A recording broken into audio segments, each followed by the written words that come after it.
Hi, I'm Leadership Development Coach Kathy Archer.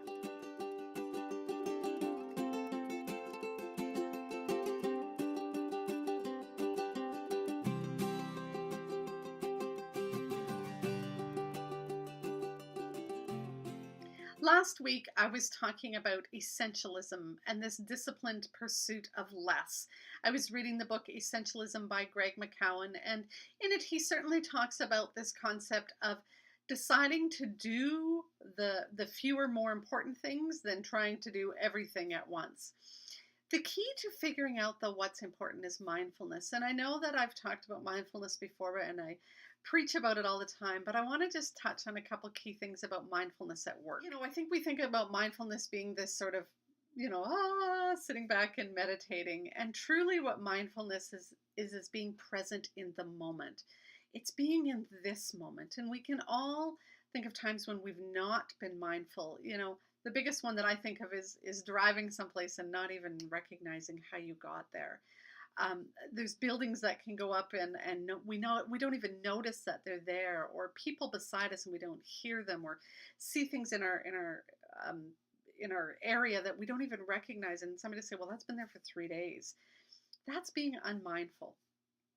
The key, though, to really sort of taking your schedule and the things that you do and the things that you're working on and having them be more focused on the key priorities is mindfully making those choices.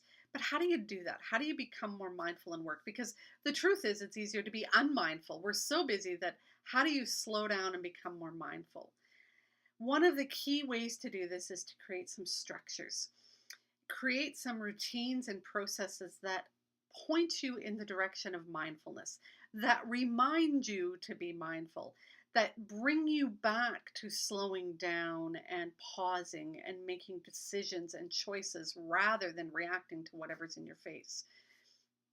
So develop a system where maybe first thing in the morning you get to your office and you shut the door and you don't open email, but you just kind of make a list of the top 3 priorities for the day, the things that are really important for you to get done before the chaos starts and before the phone rings and before everybody starts knocking on your door, that you develop a practice or a habit of sitting down, making a note of those 3 critical things that you need to get done. Maybe that even happens before you get to the office. Maybe you do that at home in the morning, or maybe you do it before you hop out of your vehicle when you get to the office, where you sit down and you take like a sticky note and you write down those 3 things that are critical for you to get done that day. It's also about having a clear vision about where you're going.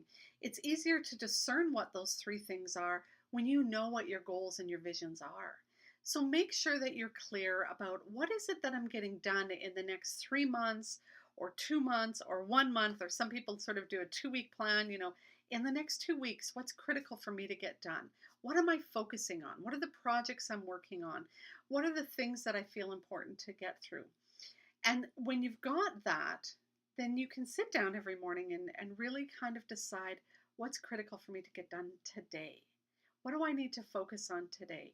Today, I knew it was critical for me to record these videos. And so that was one of the 3 things that I put in my note this morning to myself. What are the 3 critical things that I need to get done today? I need to phone the electrician. I need to record my video. And I need to make sure that I send this certain person an email. Top 3 things.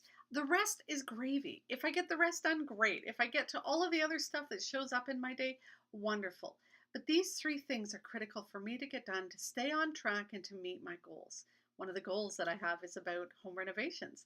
So I need to make that phone call to the electrician today. Do you see how that works? Develop a system where you sit down, where you remind yourself, put a ringer in, a notification on your phone. Develop a habit where you do it every single day, where you sit down and you create those moments to be mindful. When you remind yourself to become mindful, you will slow down, become more present, and you will be focusing on the things that are important, not just the things that other people suggest are important in your life. If you are a woman in a leadership position and have not heard about Growing Great Women Leaders, click the link above and find out if this training is for you.